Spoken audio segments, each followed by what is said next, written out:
शुभं करोति कल्याणम आरोग्यम धनसंपदा शत्रुबुद्धी विनाशाय दीपक ज्योती नमस्तुते. ओम तत्पुरुषाय विद्महे विष्णुदेवाय धीमहि धन्वंतरी प्रचोदया. नमस्कार मैत्रिणींनो, स्वागत आहे तुमचे सर्वांचे आपल्या आध्यात्मिक शिवपुराण या चॅनलवरती. मैत्रिणींनो, धनत्रयोदशीच्या दिवशी धन्वंतरी देवतेच्या पूजेला जेवढं महत्त्व आहे, 13 दिवे लावण्याला जेवढे महत्त्व आहे तेवढेच महत्त्व यमदीपदान करण्याला सुद्धा आहे. यापूर्वी तुम्ही कधीच दीपदान केले नसेल तरीसुद्धा या वर्षीपासून आपल्याला कुटुंबासाठी, आपल्या कुटुंबियांच्या संरक्षणासाठी, अपमृत्यू टाळण्यासाठी हे यमदीपदान जे आहे ना, ते धनत्रयोदशीच्या दिवशी आवर्जून करा. कारण स्कंद पुराणामध्ये सुद्धा सांगण्यात आले आहे. त्याचा अर्थ मी आता मराठीतून सांगत आहे. कार्तिक महिन्यातील कृष्ण पक्षातील त्रयोदशीला संध्याकाळी घराबाहेर यमदेवाला अर्पण केलेला दिवा एक ठेवल्याने अकाली मृत्यू टळतो. त्याच्यामुळे आवर्जून आपण प्रत्येकानं या धनत्रयोदशीच्या दिवशी यमदीपदान अवश्य करा.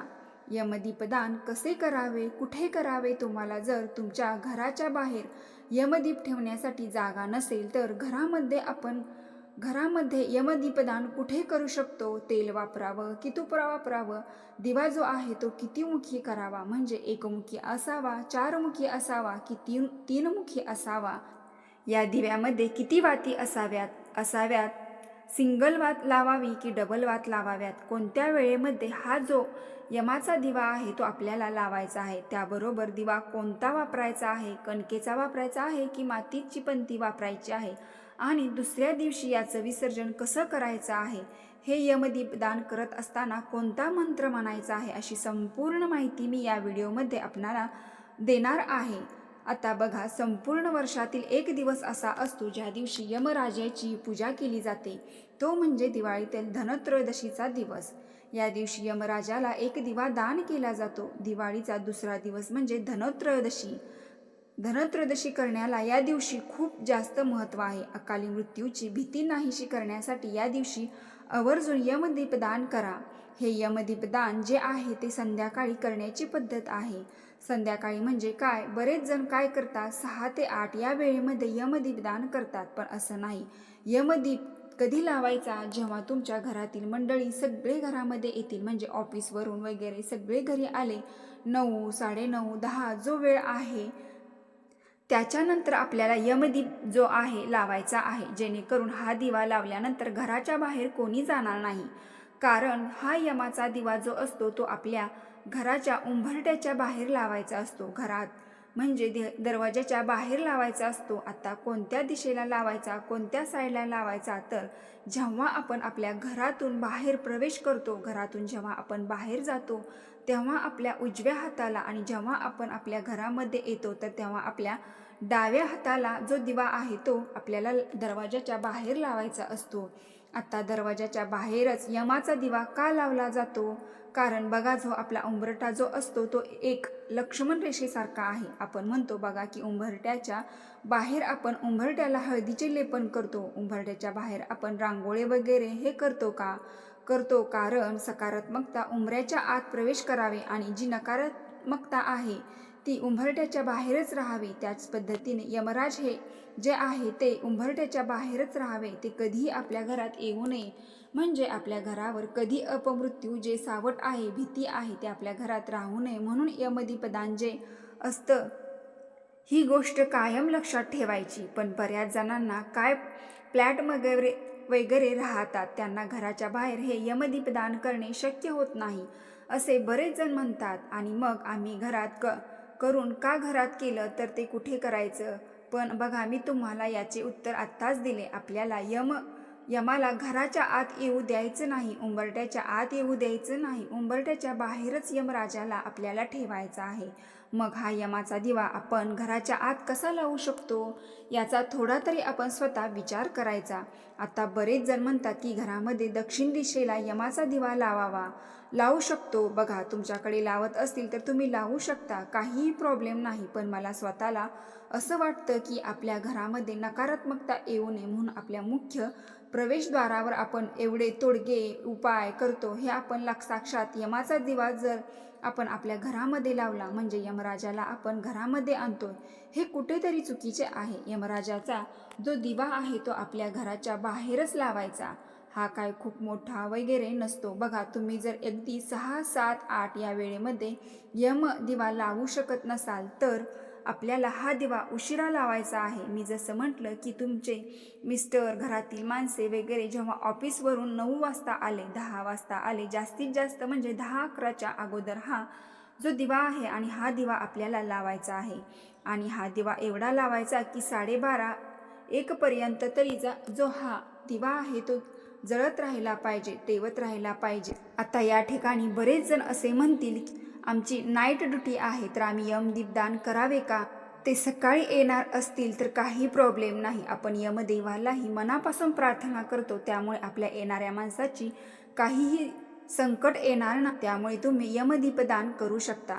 तसेच बरेच जण काय करतात, यमाचा दिवा लावायचा म्हणून अगदी छोटासा बनवतात आणि त्याच्यामध्ये एक पळीसुद्धा तेल बसत नाही आणि म्हणतात यमाचा दिवा लावायचा, यमाचा दिवा लावायचा.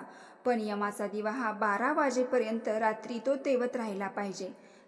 अशा पद्धतीने मोठा जर तुम्ही कणकेचा दिवा बनवत असाल तर तेवढी मोठी बनवायला आहे की तो 12 वाजेपर्यंत तरी राहिला. आणि जर आपण मातीच्या पंतीत लावणार असो तर पंती एवढी मोठी बनवायची की त्याच्यामध्ये 12पर्यंत दिवा राहील, एवढे तेल बसायला हवं. आता कणकेचा दिवा बनवणार असाल तर तो कसा बनवायचा आहे, गव्हाच्या पीठ घ्यायचं, त्याच्यामध्ये थोडीशी हळद टाकायची आहे आणि ती घट्ट मळून घ्यायची आणि यमाचा एकमुखी दिवा बनवायचा आहे, म्हणजे त्याला एक चोच काढायची आहे. आणि जर तुमच्याकडे 2 मुटके बनवायची पद्धत असेल, म्हणजे दिव्याच्या दोन्ही साईडला 2 मुटके बनवले जातात, ती तुमच्याकडे पद्धत असेल तर ते तुम्ही बनवू शकता. नाहीतर फक्त कणकेचा एक दिवा बनवला तरी सुद्धा चालतो. आणि तुमच्याकडे 4 मुखी दिवा लावला जात असेल यमदेवाचा तर तुम्ही 4 मुखी दिवा सुद्धा बनवू शकता. मी तुम्हाला सांगितलं एकमुखी लावा आणि तुमच्याकडे पद्धत आहे 4 मुखी लावण्याची, तर तुम्ही तुमचं 4 मुखी सोडून एकमुखी लावणार असं करू नका. तुमच्याकडे जी पद्धत आहे ना त्या पद्धतीने हा जो दिवा आहे तो लावायचा प्रयत्न करा. आणि तुमच्याकडे मातीचा दिवा घेत असतील म्हणजे पंती घेत असतील तर तुम्ही ती घेतली तरी सुद्धा चालेल. आता तुम्ही याच्या अगोदर जर कधीच यमाचा दिवा लावलेला नसेल तर तुम्हाला जे वाटतं तुम्हाला कणकेचा दिवा बनवता येत असेल तर तुम्ही कणकेचा दिवा बनवून यमदीप लावायला सुरुवात करा आणि प्रत्येक वर्षी कणकेचा दिवा वापरा. आणि तुम्हाला जर वाटतं की कणकेचा दिवा बनवता येत नाही तर तुम्ही पंती घ्या आणि प्रत्येक वर्षी पंतीमध्ये ह्या यमाचा दिवा जो आहे तो तुम्हाला लावायचा आहे. आता हा दिवा जो आहे तो का लावला जातो बघा, याबद्दल एक छोटीशी कथा सांगितली जाते. ती अशी, हंसराज नावाचा एक राजा होता. तो एकदा आपल्या सैनिकासह शिकारीसाठी गेला होता. शिकारीच्या शोधात राजाची आणि सैन्याची तटातूट झाली. राजा भरकटत दुसऱ्या राज्यात पोहोचला. तिथला राजा हेमराज याच्यासमोर हंसराज राजाने आपली ओळख दिली. हेमराजाने हंसराजाचे आदरातिथ्य केले. त्याच वेळेस हेमराजाला पुत्रप्राप्ती झाली आणि त्या आनंदात त्याने हंसराजाला आणखी काही दिवस राहण्याची विनंती केली. तेजस्वी बाळाचे भाकीत वर्तवण्यासाठी राज्य ज्योतिष आले. सर्वजण उत्सुकतेने भविष्य ऐकत होते. मात्र एका क्षणी ज्योतिष थांबले आणि राजाला म्हणाले, राजन, तुझा पुत्र अतिशय पराक्रमी होईल, मात्र युवा अवस्थेत त्याचाही विवाहाच्या अवघ्या 4 दिवसांनी त्याचा मृत्यू होईल. हे भाकीत ऐकून हेमराज अस्वस्थ झाला. हंसराजाने आपल्या कर्तृत्वाच्या बळावर बाळाची जबाबदारी आपल्या खांद्यावर घेतली आणि त्याला अकाळी मृत्यू येऊ देणार नाही असा शब्द दिला. त्यानुसार हंसराजा बाळाला घेऊन आपल्या राज्यात त्याचे राजकुमारासारखे पालनपोषण केले. ज्योतिषांनी केलेल्या भाकितानुसार राजकुमार शूर, पराक्रमी आणि महातेजस्वी बनला. त्याची कीर्ती सर्वत्र पसरली. आपणहून त्याला विवाहाचे प्रस्ताव येऊ लागले. एका सुंदर राजकुमारीशी त्याचा विवाह देखील झाला. सर्वजण आनंदानं असताना हंसराजाला ज्योतिषांनी केलेली भविष्यवाणी आठवली. त्याच्याकडे त्याने कडेकोट बंदोबस्त केला. विवाहाच्या 4थ्या दिवशी गतीनुसार यमदूत राजकुमाराला यमसदनास नेण्यासाठी आले, परंतु हा लक्ष्मण नारायणासारखा जोडा पाहून ते देखील हरकून गेले. त्या राजकुमाराला अभय द्यावे असा विचार त्याच्या मनात आला. यमराजांनाही बाब कळणार नाही याची त्यांनी खबरदारी घेतली, परंतु यमराजांनाही बातमी कळली. त्यांनी यमदूतांना बोलावून घेतले आणि त्यांच्याकडून असे काही घडले असल्याचं कबूल जबाब मागितला. त्यांना शिक्षा देणार नाही या बोलावर ते बोलले आणि सत्य बनवून घेतलं. या मधुराच्या सांगण्यानुसार खुद्द यमदेवाने देखील राजकुमार आणि राजकुमारीचा संसार पाहिला आणि त्यांचे हृदय द्रवले. यमराज म्हणाले, आपण सगळेजण आपापल्या कर्तव्य बांधीलपणे करतोय. मृत्यू अटळ आहे, तो कोणीच टाळू शकत नाही. पण जो कोणी कार्तिक कृष्ण त्रयोदशीला धन्वंतरीची पूजा झाल्यानंतर आत्मज्योतिषाच्या रक्षणार्थ मला दीपदान करेल, त्याला अकाली मृत्यू येणार नाही. या कथेतील सत्यतेचा पडताळत राहण्यापेक्षा श्रद्धा विश्वासाने या धनत्रयोदशीच्या दिवशी एक दिवा असा आहे, तो आपण सर्वांनी यमराजासाठी आपल्या मुख्य प्रवेशद्वाराच्या बाहेर आवर्जून लावावा, ज्यामुळे अकाली मृत्यू येणार नाही. हा दिलासा तरी आपल्याला नक्कीच मिळू शकेल. हा जो दिवा आहे तो आपल्याला, समजा तुम्ही कणकेचा बनवलेला असेल तर कणकेचा आणि मातीची पंती घेतली असेल तर मातीची पंती, त्याच्यामध्ये जे कोणते तुम्ही देवासाठी तेल वापरता तर ते तेल टाकायचं आहे. आता प्रत्येकजण वेगवेगळ्या टाकते. मी तुम्हाला इथे सांगितलं की हेच तेल वापरा, तेच तेल वापरा आणि ते तुमच्याकडे नसेल तर मग तुम्ही काय लावणार नाही का? त्याच्यामुळे जे कोणते तेल तुम्ही दिवाळीमध्ये पंत्या वगैरे लावण्यासाठी आणलेले आहे किंवा तुम्ही देवासाठी वापरता ते तेल भरपूर मी तुम्हाला सांगितल्याप्रमाणे की 12 वाजेपर्यंत तरी हा दिवा राहावा एवढं तेल त्याच्यामध्ये टाकायचं आहे. आणि बऱ्याच ठिकाणी बघा सिंगल वात घेतली जाते, बऱ्याच ठिकाणी डबल वात घेतली जाते. तर तुमच्याकडे कोणत्या पद्धतीचे म्हणजे सिंगल वात घेतली असेल तर तुम्ही सिंगल घ्या आणि डबल घेतली जात असेल तर डबल घ्या. आणि बऱ्याच ठिकाणी 4 मुखी सुद्धा लावला जातो आणि बऱ्याच ठिकाणी 3 मुखी सुद्धा दिवा लावला जातो. त्याच्यामुळे जर तुम्हाला म्हटलं की नाही असाच दिवा लावा, तसाच दिवा लावा आणि तुमच्याकडे लावण्याची पद्धत वेगळी असेल, मग तुम्ही संभ्रमात पडून होऊ शकता. म्हणून तुमच्याकडे जसा लावण्याची पद्धत आहे तसा तुम्हाला लावायचा आहे. आता या दिव्यामध्ये आपण वातसुद्धा टाका. दिवा घेऊन आपल्याला घराच्या मुख्य प्रवेशद्वारावर जायचं आहे. शक्यतो रात्री 9 नंतर हा जो दिवा आहे ना तो लावायचा आहे. पण तुम्हाला 9 नंतर लावणं शक्य नसेल तर तुम्ही संध्याकाळी 6 ते 8 किंवा 8:30 पर्यंत या वेळेत दिवा लावला तरी सुद्धा चालू शकतो. पण शक्यतो जर आपण 9 नंतर किंवा 10च्या नंतर हा दिवा लावला तर काय करायचं, एकदा दिवा लावल्यानंतर घराच्या बाहेर जायचं नाही. म्हणजे काय की त्या दिव्याला सारखं बघायचं नाही. दिवा आहे का, शांत झाला का, विजला का, मग मी परत लावू का, असं काहीही नाही. एकदा आपण दिवा लावला त्याच्यानंतर तो हवेने शांत होऊ, विझू, सकाळी त्याच्यात तेल राहू न राहू आपल्याला त्यानंतर पाहायचं नाही. एक वेळा फक्त यमराजासाठी दिवा लावायचा आणि त्याच्यानंतर मागे वळून न बघता डायरेक्ट आपण आपल्या घरामध्ये यायचं. दरवाजा लावून घ्यायचा. त्यानंतर बाथरूममध्ये जाऊन हात पाय स्वच्छ धुवायचे आणि जिथे आपण धनत्रयोदशीची पूजा केली असेल किंवा देवघरासमोर आपल्याला नमस्कार करायचा आहे, हा दिवा दरवाजाच्या बाहेर कसा ठेवायचा, जिथे हा दिवा ठेवायचा आहे तिथे तुम्ही छोटीशी रांगोळी काढू शकता आणि त्याच्यावर हा जो दिवा आहे तो दक्षिण दिशेला दक्षिणेकडे तोंड करून याची ज्योत करून तुम्हाला ठेवायचा आहे. किंवा तुम्ही नागवेलीची पानं म्हणजे खाऊची पानं घेऊ शकता आणि त्याच्यावर हा दिवा ठेवला तरी सुद्धा चालेल.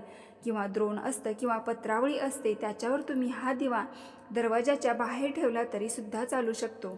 हा दिवा आपल्या दरवाजाच्या बाहेर घेऊन जायचा, जिथे आपण लावणार आहोत तिथं ठेवायचा आणि हा दिवा प्रज्वलित करायचा. त्यानंतर या दिवाचं पूजन करायचं. यमदेवांना प्रार्थना करायची की अपमृत्यूपासून माझं व माझ्या घरच्यांचं संरक्षण करा, अपमृत्यू आमच्यावर येऊ देऊ नका. आणि या दिव्या लावताना एक मंत्रसुद्धा आपल्याला म्हणायचा आहे. तो मंत्र मी तुम्हाला सांगते आणि हा मंत्र जर आपल्याला येत नसेल, कारण संस्कृतमध्ये बरेचसे अवघड शब्द असतात. आता बघा मला सुद्धा बऱ्याच वेळा जमत नाही, तर याचा मराठी सुद्धा अर्थ सांगते. मराठीमध्ये हा मंत्र किंवा प्रार्थना केली तरी सुद्धा चालेल. मृत्यूंना पाशदंडाभ्य कालेने श्यामया सह त्रयोदशाम दीपदानात सूर्याज प्रियताम मम. बघा, या मंत्राचा अर्थ असा होतो की हा दिवा मी धनत्रयोदशीला सूर्यपुत्र असणाऱ्या यमदेवाला अर्पण करतो आहे. ते मला यमाच्या मृत्यूच्या तावडीतून मुक्त करतील आणि मला आशीर्वाद देतील. तर इथे मला जे आहे त्याच्यापेक्षा आपण काय करायचं, मला व माझ्या कुटुंबाला मृत्यूच्या तावडीतून मुक्त करतील आणि आम्हाला सर्वांना आशीर्वाद देतील, अशी प्रार्थना आपण इथे जर असं बोलून आपण करणार असू तर या पद्धतीने करू शकतो. किंवा तुम्ही मंत्र पण म्हणू शकता आणि त्यानंतर अशी आपण प्रार्थनासुद्धा करू शकतो. तर या पद्धतीने हे यमदीपदान आपल्याला करायचं आहे. आणि दुसऱ्या दिवशी सकाळी स्नान वगैरे झालं की हा दिवा जो आहे तो तुम्हाला घराच्या आजूबाजूला जिथे कुठे मोकळी जागा असेल तिथे जमिनीत दाबून द्यायचा आहे. किंवा तुम्ही प्रवाहित केला तरीसुद्धा चालेल. तुमचं स्वतःचं शेत वगैरे कुठे असेल तिथे आपण जमिनीमध्ये शेतात दाबून दिला तरीसुद्धा चालेल. किंवा एखाद्या आजूबाजूला कुठे मोठे पिंपळाचे झाड असेल, वडाचे झाड असेल, त्याच्या झाडाखाली आपण नेऊन ठेवला तरीसुद्धा दुसऱ्या दिवशी आपल्याला घरामध्ये आणायचा नाही. किंवा दरवाजाच्या बाहेर तुम्ही लावू शकत नाही तर हा दिवा घरामध्ये सुद्धा आपल्याला कुठे लावायचा नाही, बाकी तुमची मर्जी. दरवाजाच्या बाहेर उशिरा का होईना दरवाजाच्या बाहेरच लावा, पण घरामध्ये लावू नका. मी तरी तुम्हाला पर्सनली असे सांगेन. आणि या दिव्यामध्ये बऱ्याचशा वस्तू टाकतात, कवडी टाकतात, नाणं ठेवतात. तर तुमच्याकडे अशी काही पद्धत असेल तर ते तुम्ही करू शकता. पण साधारण आपल्याकडे साधा दिवा लावला जातो तर तो आपल्याला लावायचा आहे. आणि जर काही ठेवायचं असेल, काही टाकायचे असेल तर ते सुद्धा आपण टाकू शकतो, काहीही प्रॉब्लेम नाही. तर या पद्धतीने मला वाटतं मी तुम्हाला सगळी काही माहिती दिलेली आहे. तर 29 ऑक्टोबरला मंगळवारी हा जो यमाचा दिवा आहे तो नक्कीच आपल्याला घराच्या बाहेर आवर्जून लावायचा आहे. तर मैत्रिणींनो, व्हिडिओ आवडला असेल तर आपल्या चॅनलला नक्की सबस्क्राईब करा आणि कमेंट बॉक्समध्ये हर हर महादेव टाईप करा, लाईक करा. ओम नमः शिवाय. हर हर महादेव. धन्यवाद.